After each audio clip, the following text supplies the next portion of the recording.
Distinguished guests, colleagues, and friends of the International Crisis Group, good morning and thank you all for being with us today. My name is Giuseppe Famaina. I'm the head of EU Affairs from our office in Brussels. I have the honor of welcoming you to this panel, which takes place at the same time as we launch our 2022 EU watch list. The watch list is a defining moment for us every year to assess the state of several hotspots around the globe and give advice on how the EU and its member states can play a positive role to help reduce civilian suffering and end deadly conflicts. This is our poll star, but for those who are not familiar with the watch list of Crisis Group, let me give you a brief reminder of who we are. Crisis Group is an independent organization working to prevent wars and shape policies that can build sustained peace. Our mandate is to engage all parties and support efforts to prevent, mitigate, and resolve violent and deadly conflict. We do so by sounding the alarm bell, providing independent, field-based, and our high-quality analysis, and engaging directly with conflict actors and key international players to encourage informed and intelligent action for peace. This is why we gathered you for this discussion, and I'm grateful to all participants, especially those from the diplomatic and policy world, civil society, conflict and peace-building organizations that in these days of intense moments for European security could take the time to join us. We're really humbled by your participation. Indeed, this event takes place at a time of great tensions in Europe for the severe crisis that escalated around Ukraine's border with Russia and the ensuing confrontation with NATO. If unreversed, this escalation will lead to major consequences and change the face of European security for many years to come. And indeed, this will be one of the key issues that we will tackle today. Beyond this escalation, the challenges in other crises abroad and pressure that the European Union feels in its relations with major powers are among the reasons that pushed Brussels and European capitals to launch their security and defense integration and seek to sharpen the teeth of their trade and financial assets to leverage them for their foreign policy goals. Major projects that will make the EU busy this year, like the strategic compass and the so-called anti-coercion instrument, follow this very logic. Advancing in this direction can help shore up the EU's global role, especially given the combined economic and financial clout that the EU and its member states have, which also make of them a key development and humanitarian player. But as we observe in this year's watch list, in order to address the main conflict hotspots in the world, it would be important that while the EU moves steps forward to strengthen its capacities, it does not lose sight of the need to maintain conflict diplomacy front and center in its foreign policy.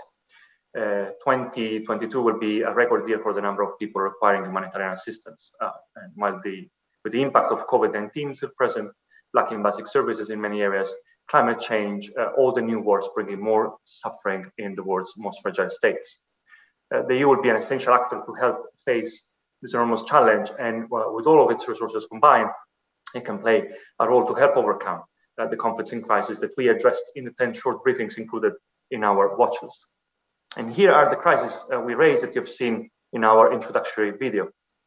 Colleagues across the organization tackled key priorities in Africa, looking at the Ethiopian crisis and the need to salvage the transition in Sudan. In Asia, we addressed the extremely dire situation in Afghanistan and the tensions over Kashmir.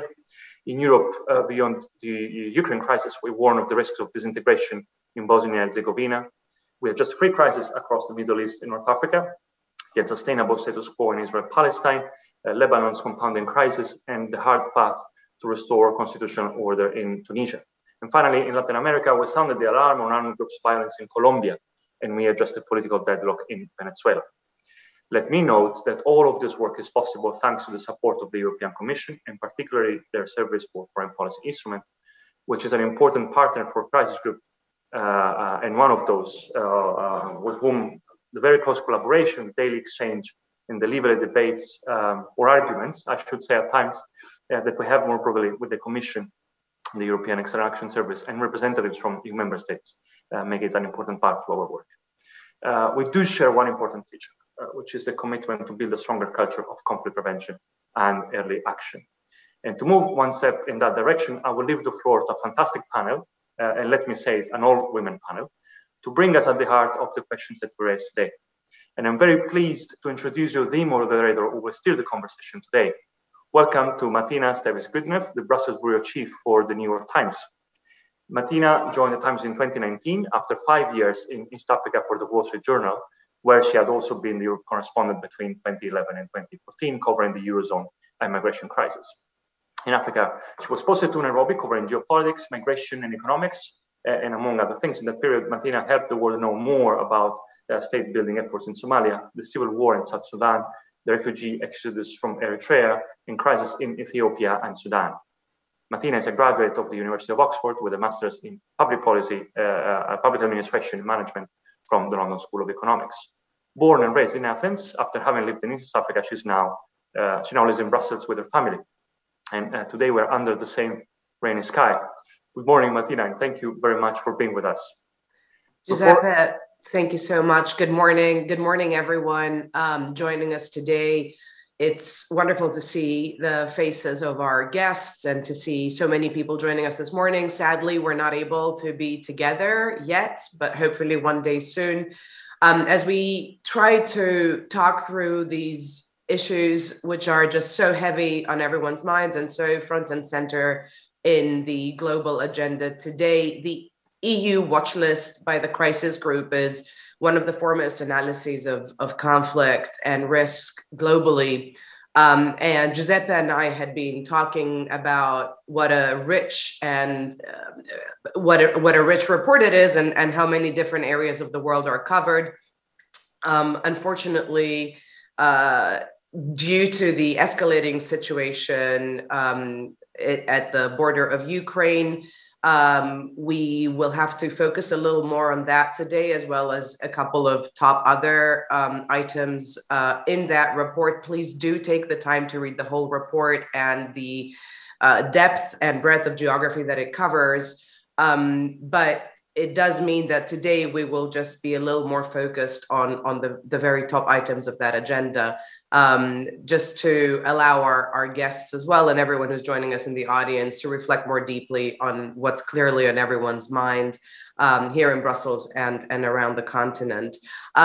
Before I go on with the introductions of our esteemed guests this morning, as well as a little bit of agenda, just a couple of housekeeping issues I want to get out of the way, and I'll remind you, hopefully throughout our time here together this morning. First of all, our event is being live streamed on the Crisis Group website. It is also being live streamed on YouTube. And we just really, I know it's early in the morning, but I really want to invite everyone to participate as much as possible. Your feedback, your questions are what can make this kind of slightly cold, remote event more full of life and more interesting. So please, if you want to share thoughts, comments, or questions, you can do so through the social media platforms. And you can also share these with your networks on social media platforms using the hashtag #Watchlist2022. Now, without further ado, I want to briefly introduce the two Crisis Group senior leaders who are with us this morning. Dr. Comfort Arrow, who will be going by Comfort this morning for everyone's ease and for a sense of being close together. Comfort is one of the world's foremost experts in West Africa affairs and Africa affairs more broadly. She is the president and chief executive officer of the Crisis Group, having risen to that position today through the nitty-gritty and the ground of expertise from West Africa to leading the Crisis Group's Africa project, spending also some time at the United Nations. It's really wonderful to see her. I've been following her for many years from my post in Africa, and also wonderful to see her rise to the top of the Crisis Group. And also want to welcome Dr. Olga Olenka. Olga, for the purposes of our forum this morning, Olga joins us because of the exceptionally pressing situation in Ukraine.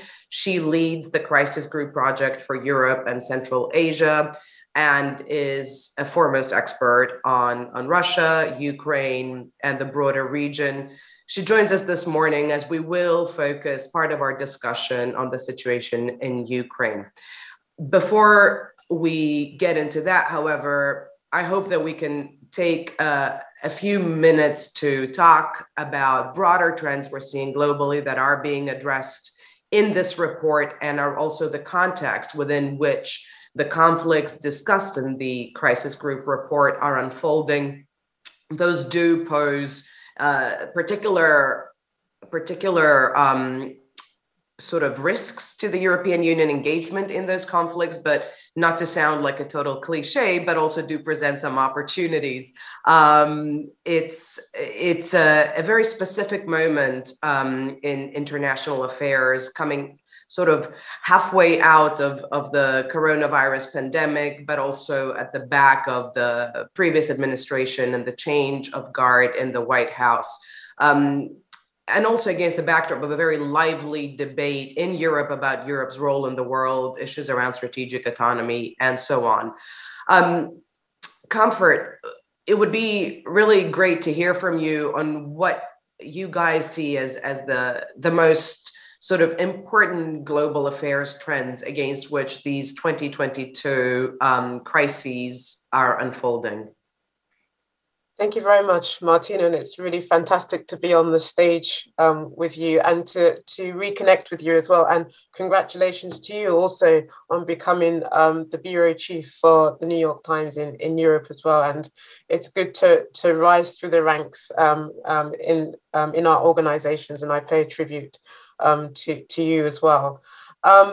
This is a pressing moment, as you say, Martina, and the fact that for the first time, the entire introduction of this year's watch list is dedicated to what we see as the most significant and worrying international crisis at the moment. I think this is the first time that we've used the introduction in this way, and it really strikes at the core of European security and the future of the European architecture as well, because that is being challenged.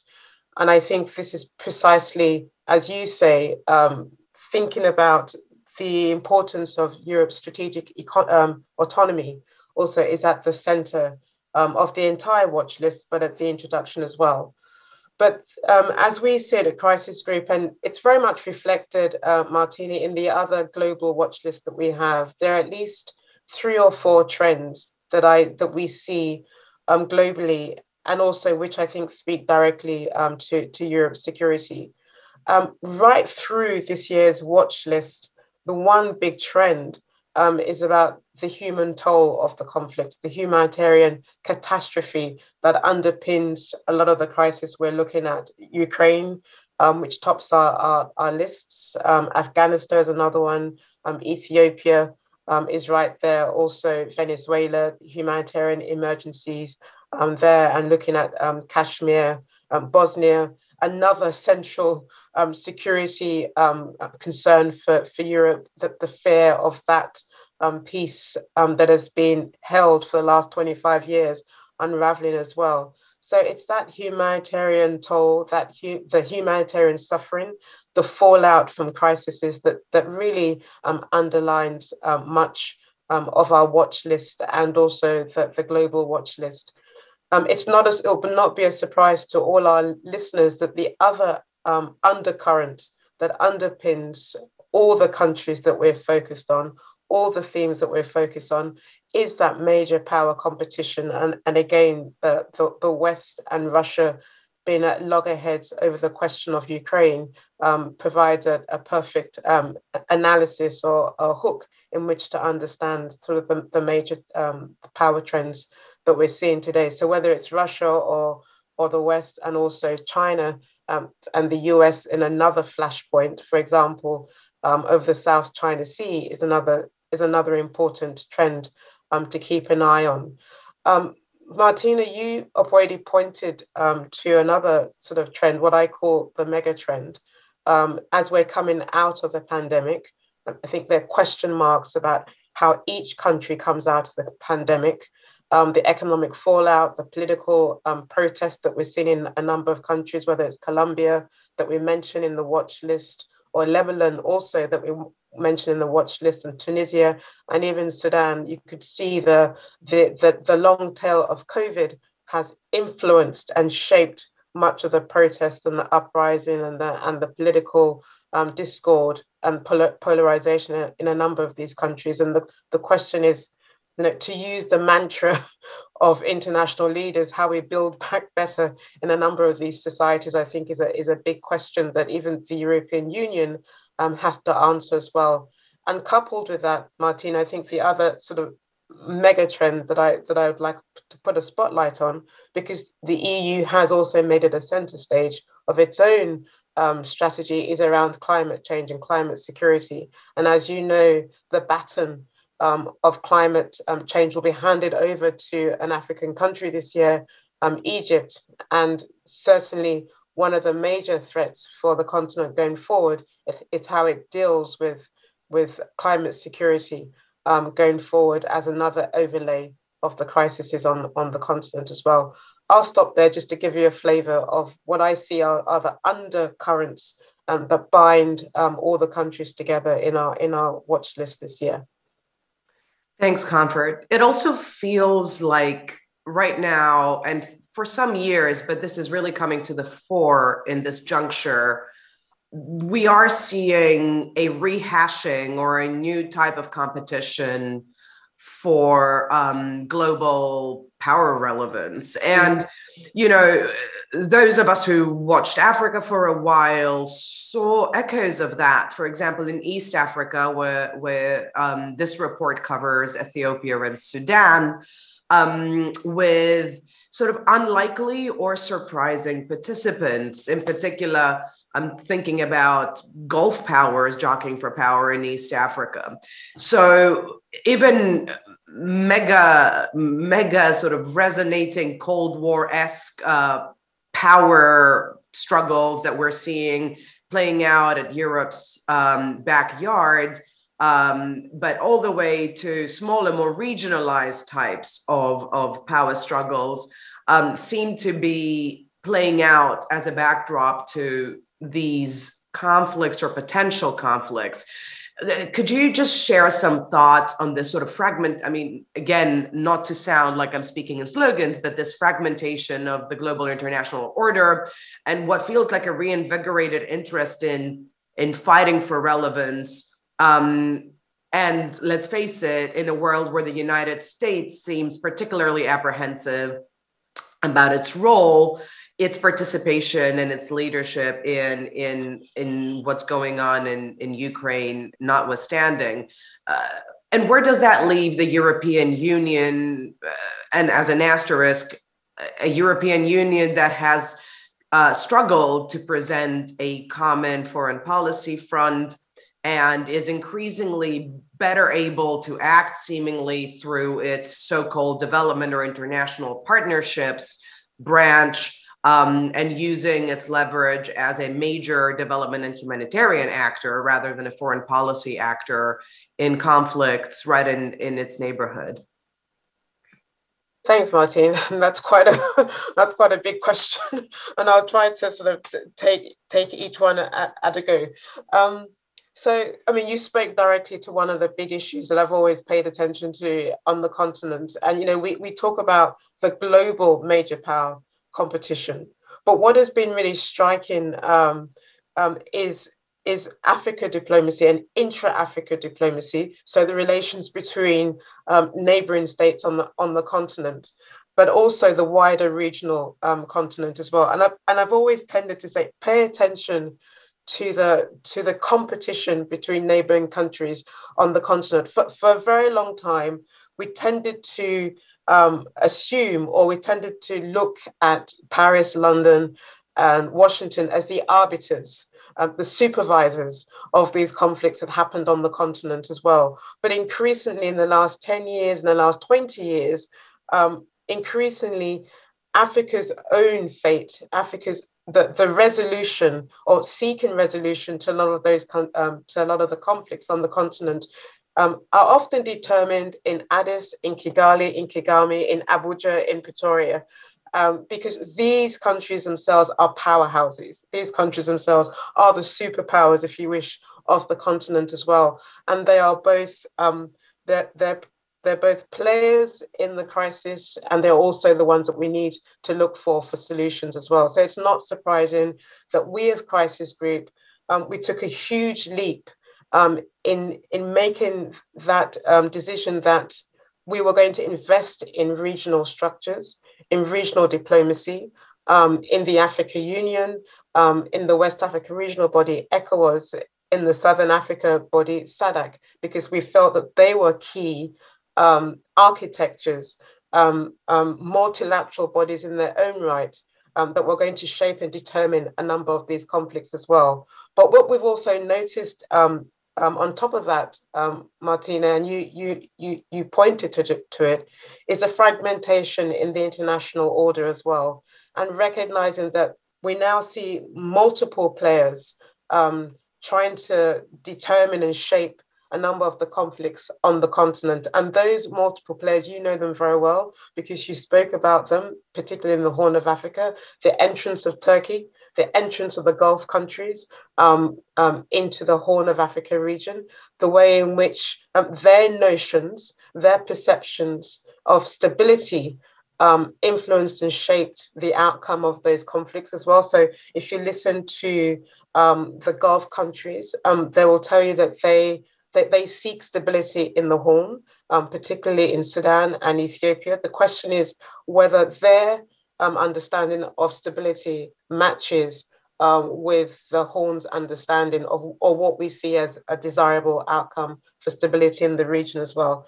And then you talk about the US. I think one of the most distinguished features today of international relations is that there is less US power compared to what we saw 20 years ago. So the US of 20 years ago doesn't have the same significant leverage that it had 20 years ago. There's a clear shift of power, a decline in US influence, some uncertainty that is accompanying that decline of US influence. We also should need to understand that as the US appears to be declining or waning in its influence as well, there are other players who have come into the picture as well who are asserting their own influence. And it's there, I think, that we are in this watch list particularly, and you said it yourself, trying to urge and make sure that the European Union also is clear and articulate in terms of its own strategic autonomy and striking its own independence and making sure that the EU is able to articulate a very clear line in its own security architecture. The EU, as you know, Martina, is still an influential player, for example, in the Horn of Africa and on the continent writ large as well.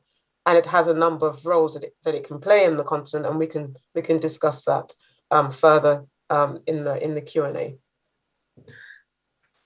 Speaking of the Q&A, please don't wait until the very end of our smaller format discussion to post your questions. Please keep sending those questions through the platforms on which you're following this event. And remember to share your thoughts and questions and reflections on social media using the hashtag WatchlistTwo2022. Comfort, thanks. And I do realize that was a bit of a broad question there. I want to take a beat to acknowledge that just a few short months ago, the fall of Kabul to the Taliban and the hasty and chaotic departure of the US forces reverberated around the world, created a very live situation for European Union countries, and also created some optics as well as some substantive shifts in that global power structure that I think are going to be playing out in other parts of the world, other potential conflicts, as well as to the global sort of mind and nuisance and psyche on how they view America, an issue that you touched upon just now. Can we talk a little bit more about what the crisis group feels the European Union should be doing in Afghanistan, what it can be doing meaningfully as a country falls into an absolutely devastating humanitarian disaster at the back of that American departure?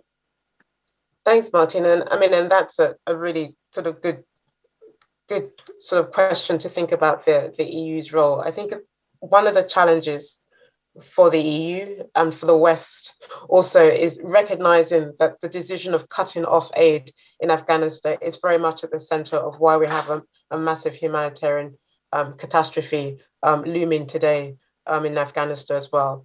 I mean, we can and we do say in the watch list that there's a level of blame that could be placed at the door of the Taliban to explain why we have this humanitarian crisis, and including the fact that the Taliban government itself refusal to acknowledge the scale of that humanitarian disaster as well. But the humanitarian fallout and the problems that the country has today is largely to be laid at the door of the international community as well. And to answer precisely your question, one of the things that we say in the watch list, and even the global 10 conflicts to watch, is that we need Western powers to balance the needs of the Afghan population for a reasonable functioning state and the importance of engaging the Taliban on the respect for rights, and especially of women and minorities, while also developing a realistic working relationship with the authorities in Afghanistan as well. We also, I think one of the points that we make, and it's a difficult pill to swallow, given the international perception of the Taliban, I think one of the steps that the EU needs to think about is taking more targeted support for state structures that directly support livelihoods and Afghans' well-being. Now, there is a concern about having to work with the Taliban, meaning therefore giving recognition to the Taliban, but we can't ignore the fact that a number of Taliban's Afghanistans are suffering today as a result of the economic fallout of the country. The economy is in free fall at the moment. We have a drought, we have a famine. As I said, the humanitarian fallout is quite significant, and we have to find a way in which to deal with and work with the Taliban to help reverse the current trend in the country. The policies of the EU and also of Western donors have not kept pace with the fast-growing humanitarian crisis that is now affecting Afghanistan as well. So one of the steps that the EU could take is to ensure that there is targeted sanctions as opposed to sanctions that therefore impact the entire country as well. The EU, for example, Martina, is wanting to ensure that the Taliban focus on issues around good governance, around inclusion of women, around education. And the EU has taken a very firm line on a number of governance issues. Engagement along these lines would give Western powers a firmer line, but at the same time, you've got to also find a strategy that doesn't further isolate the Taliban, further distance the Taliban away from you to the extent that you can't then support the return of essential services into Afghanistan as well. So we have to strike a balance, one that allows the EU to address what it's concerned about, which is the looming humanitarian crisis in the country, and targeted support, very careful targeted support, I think, would allow for improving the situation in the country. Thanks, Conrad. Just a last question for me, and forgive me if this is a bit left of field, but it's something I personally look at a lot in my work. Mm-hmm. And we touched upon it earlier when we talked about the role of the European Union in all of these conflicts or potential crises, in particular the ones that are closer to home, so North Africa, Middle East, as well as Africa, and obviously the ones that are on the European or Eurasia kind of precipice. One of the things that I've observed have been tacitly forming EU policy increasingly has been the management of what the Commission would call migratory movements. the concern of the political implications for domestic and Europe-wide politics, of the arrival of more displaced people fleeing these conflicts, or the economic ramifications of protracted crises in their home countries.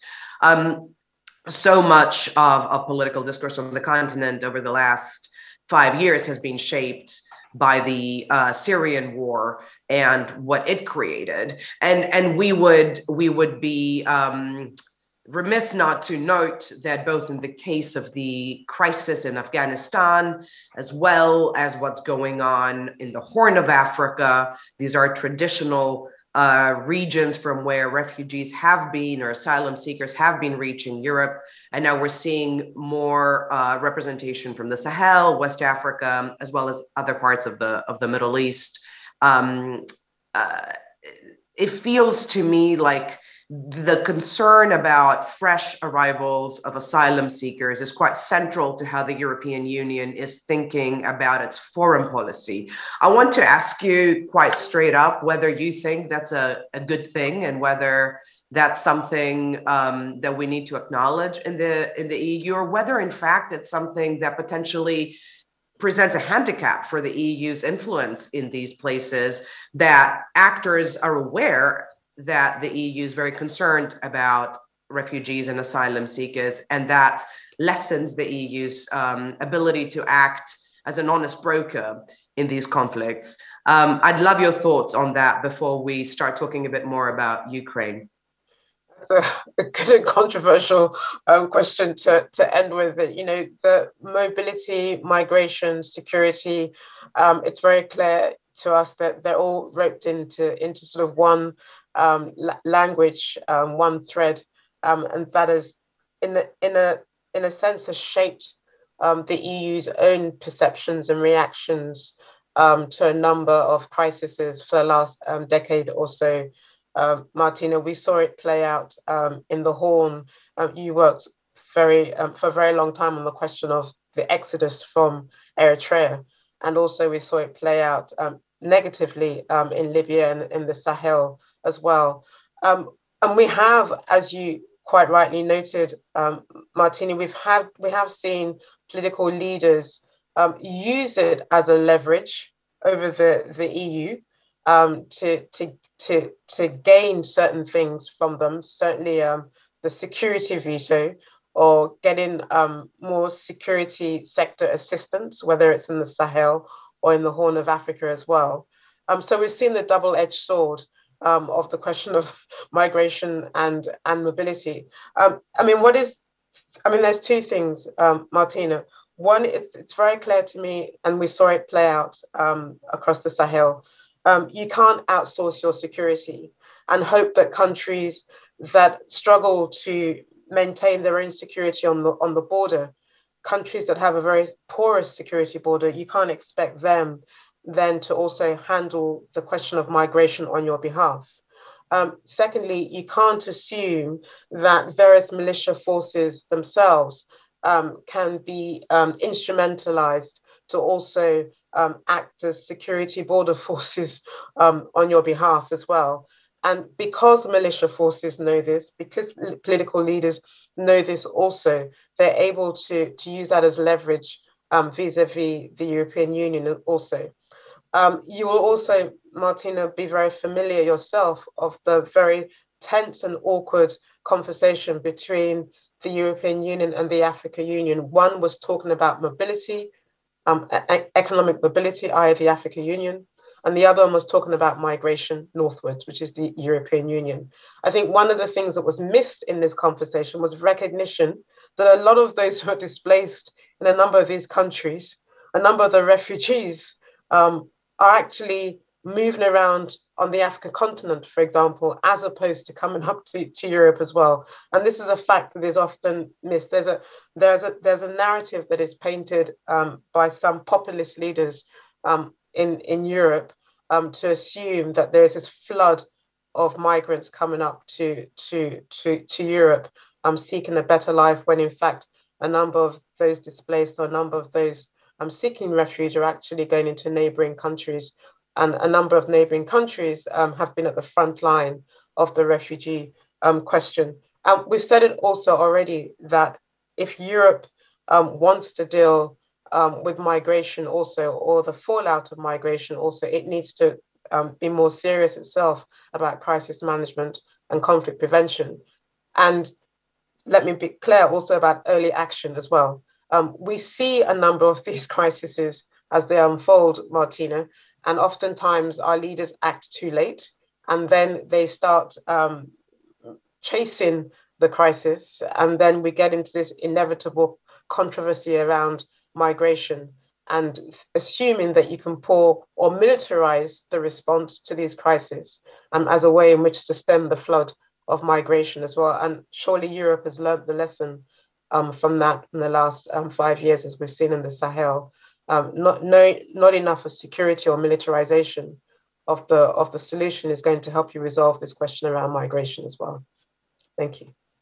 Thanks, Comfort, and thanks for going into that depth on that question and indulging me.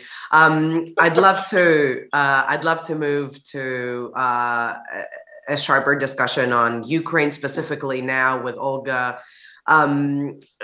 I think the best way to start is just let Olga share some thoughts on the latest in the situation, as well as the reflections from her team and the crisis group report on the rapidly developing issues in Ukraine and what they mean for the European Union.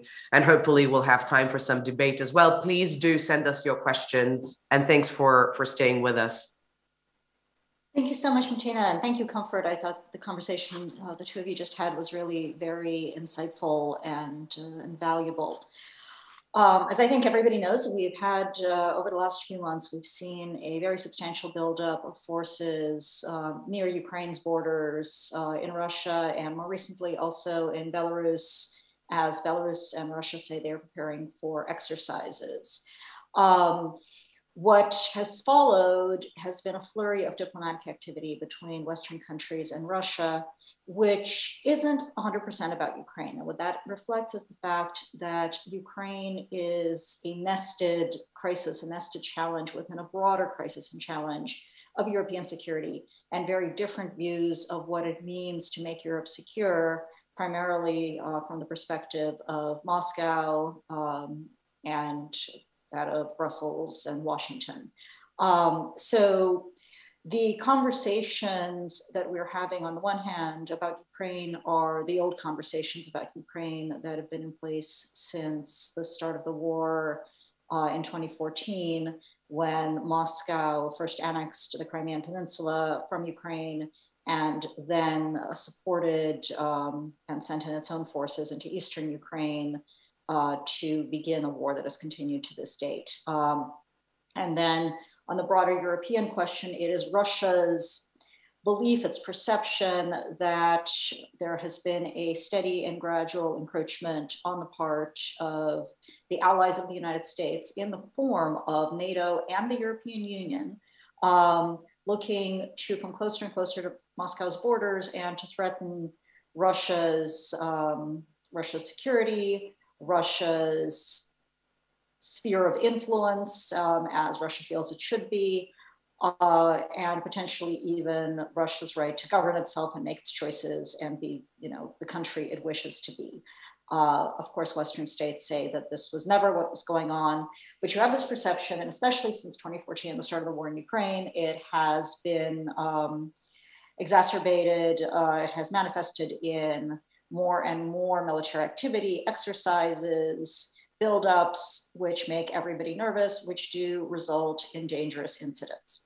So what Russia is asking of Western states is commitments to no NATO enlargement. It is commitments to a return to effectively the balance of forces prior to 1997. It's asking that any forces currently in place on the territory of states that joined after that date be pulled away. The return of US nuclear weapons to the United States, so no US nuclear weapons in Europe, and a ban on intermediate range missiles in Europe, which it would also abide by.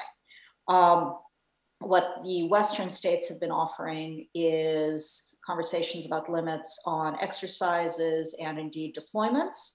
And, in a lot of ways trying to address some of the root causes, but not a commitment to never, ever, ever enlarge NATO, especially to Ukraine and Georgia. This isn't because they plan to invite Ukraine or Georgia to join, it's because they don't want to foreclose the option for the future. And we're going to have to see what happens, right, going forward. I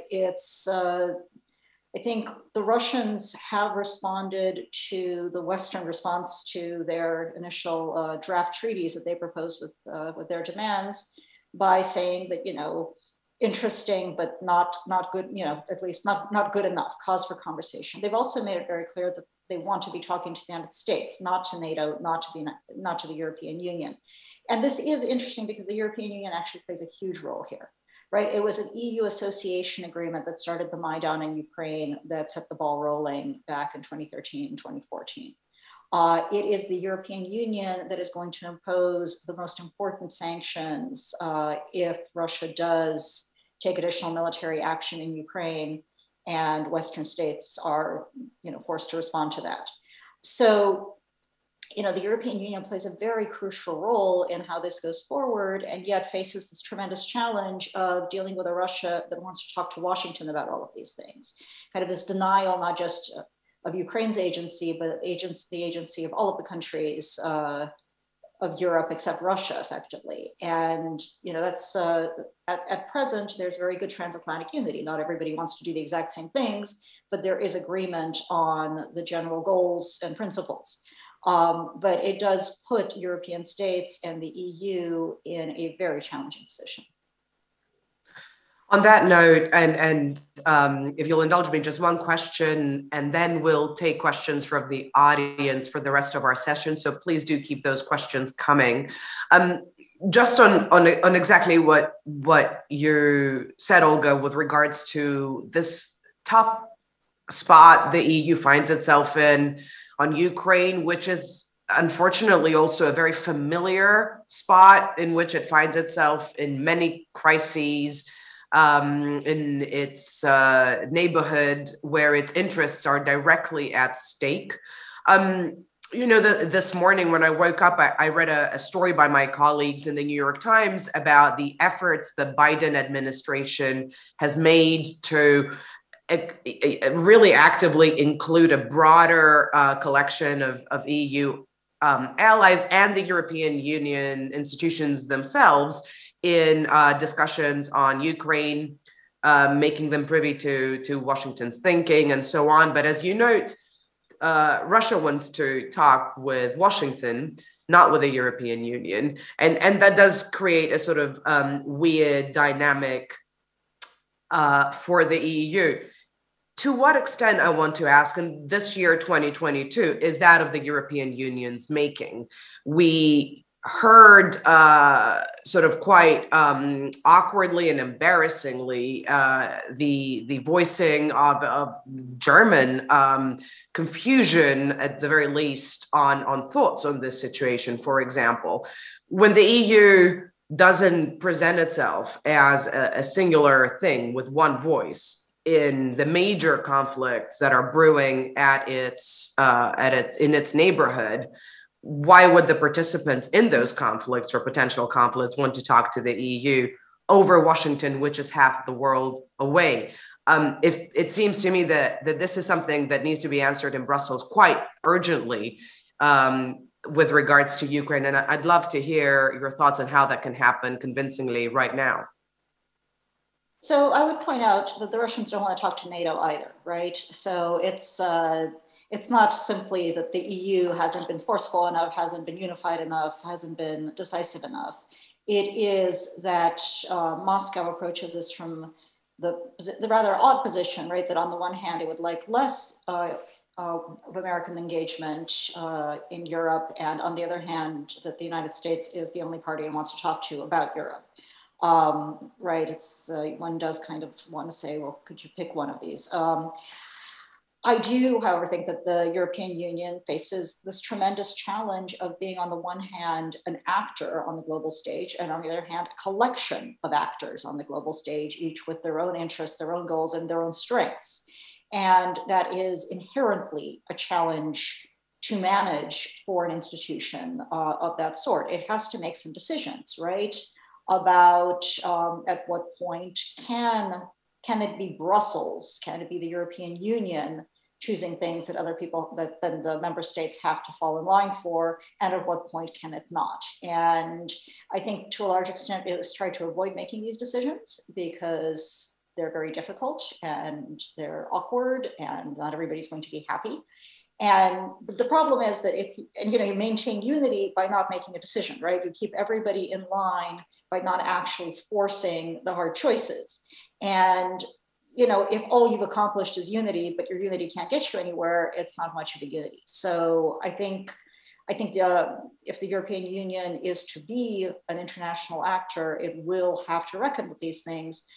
Can it do this in the moment? Honestly, in the moment on the Ukraine crisis, it's going to have to just continue consulting, working with NATO, right, where there's a lot of overlap, but certainly not complete overlap, working with Washington, working with the Canadians, also allies, because this is a very complicated engagement. And over time, yes, developing coherent positions of its own that truly do represent the member states, and that create real incentives for Moscow and for other partners to, in fact, work with the European Union and not try to split it all up and talk to everybody in turn or talk to the Americans and expect the Americans to deliver the entire West. Thanks, Olga. I'm just going to immediately jump into questions from our audience. I want to give that as much time as possible. Please keep those questions coming. I think we'll have time for 2 or 3 before we switch to our breakaway sessions. Here's the first one, and I think it's one for Comfort, related to what Comfort Era said. First, about the role of regional organization action, which the European Union also supports. What, for instance, could the African Union do in Northern Africa, notably the Libyan crisis related to migrants, but also peace and stabilization with the withdrawal of foreign fighters and mercenaries? And there's a follow-up, more specific question regarding the role of the EU in Africa. You said that the EU still has a role, but the Africans increasingly want to choose their cooperation partners. And for example, developments in the Sahel. How can the European Union ensure that it remains the interlocutor and preferred partner between conditionality and cooperation? This is a big question, but a very important question. I recall a European Union senior diplomat in the Horn telling me that he wants the EU to not just be an ATM. So I think that's what this question hints to. Comfort? Yeah, the person who asked this question is a little bit more diplomatic, but that was certainly the center of the report that we did a few years ago on the relationship between the EU and the AU, and the EU's concern was that it was increasingly being used as an ATM. It's now a very popular phrase that we hear between that very awkward relationship between the two most important multilateral entities today on the continent. And I think it's because of that, because of the recognition of the EU's weight on the continent, that we continue to see this question coming up. And Martina, you all know as well as I do, given your time on the continent, that it's a jealously guarded relationship. And the EU oftentimes, the officials oftentimes feel that they don't get the recognition that they want from the AU or AU member states, given the size of their contribution. But I also think it goes back to your earlier question, Martina, about the realities of geopolitics on the continent, the change of the international relations also vis-a-vis the continent, that today the continent has multiple choices. It no longer depends on Brussels or, as I said, Paris or London or Washington to decide its fate. It gets to choose, and sometimes it looks eastwards, towards China, for example. And increasingly, the Gulf states, as you and I have both recognized, have become important political and economic players. Let's not ignore that fact. And the EU has had to. The EU is also increasingly forced to rethink, therefore, its relevance, its strategic relationship with the continent. And so, while I would certainly say it's still an important partner, whether it's the preferred partner, I think it's also down to some of the realities and the choices that the continent has today. On the specific question about the AU and Libya, let me now make a plug that next week, and another one of the annual watch lists that we put out every year is one specifically dedicated to the Africa Union. And what we see is that sort of the priorities that the union must focus on. And the person who asked this question, I should say that we do have a specific section in that AU watch list that's coming out about how the African Union can develop a strategy for the return, for example, of foreign fighters from Libya. This is a very contentious issue on the between, for Libya going forward in the midst of its very sort of slowly advancing peace process. And here I think the EU has an opportunity to play a role. For example, the AU is trying to carve out a space for itself in facilitating the removal, for example, Martina, of Chadian and Sudanese fighters operating in Libya. And Libyan parties and outside sort of powers agree that Libya's future stability is also contingent on the departure of these fighters. And I think there is a possibility and an entry point here for the EU to help the AU think about how to begin to manage the withdrawal of those foreign fighters, so that they don't, and in managing that, when we take them back to their countries of origin, that they then don't become as destabilizing force when they go back to their countries. I no doubt don't need to tell your listeners about what happened also last year in Chad as well. So that's another key issue. But clearly we need a clear strategy for relocating the fighters, and also maybe tied to that, focusing on disarmament and reintegration. And I think the African Union is going to certainly need the support of the EU and other partners to think about that.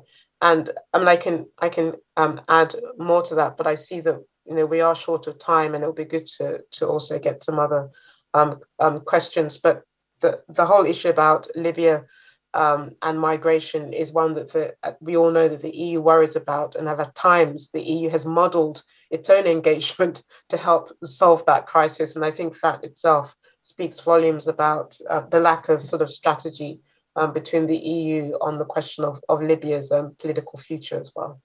Thank you. Thanks, Comfort. As you know, we are almost out of time, and I do have one question for Olga that I'd like to get there before we wrap this first stage of today's discussion. Olga, here's the question from the audience. Your take on Ukraine is very alarming. It seems we may have no easy solution, balancing between diplomacy and controlled reaction to threats of use of force. Do you think that the response the US sent to Moscow in agreement with NATO and the EU will be effective to stop this escalation? Thanks for your thoughts, Olga. So I haven't read the response the US sent to Moscow. It has not been released, nor has the response that NATO sent to Moscow. So I don't know what exactly is in it. I do know that the overall approach that Western states have been taking in coordination, which is on the one hand to say, look, if there's further aggression, bad things will happen, right? We will not go to war with you. We will, however, do the exact opposite of everything you're asking for in terms of a reduction in the number of forces near you. There's going to be more forces near you.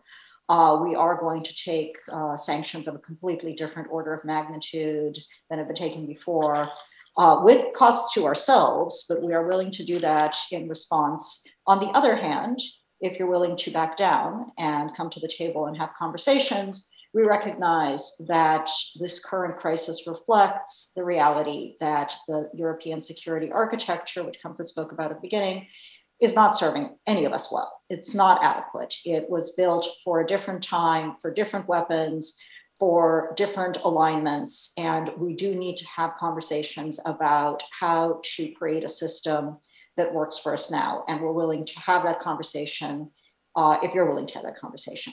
Will this work? I don't know.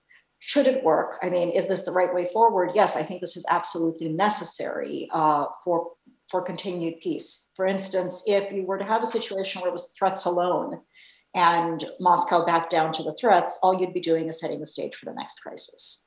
And certainly if you have the escalation, you're setting the stage for a whole lot of crises going forward.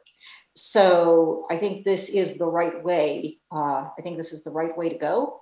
But they don't give you a crystal ball in graduate school. I don't know how this actually is going to play out. Olga, nonetheless, you do make an incredibly informed case. So we're really grateful to you for your time this morning and Comfort. It's been really wonderful to have this exchange with you this morning. Giuseppe, thank you for inviting me to moderate this panel, and to the entire crisis group team in Brussels and in the field. Thank you for putting another very deeply reported piece of analysis in front of our eyes for what's set to be a tough year ahead, full of challenges. We're all going to be very busy. To our audience, thanks for joining us this Friday morning. Thank you for your questions and your attention. If you have a link to click on for the next sessions, this is the time to do so. Have a wonderful weekend, and let's hope for peace and the prevention of human suffering where it's possible. Thank you so much.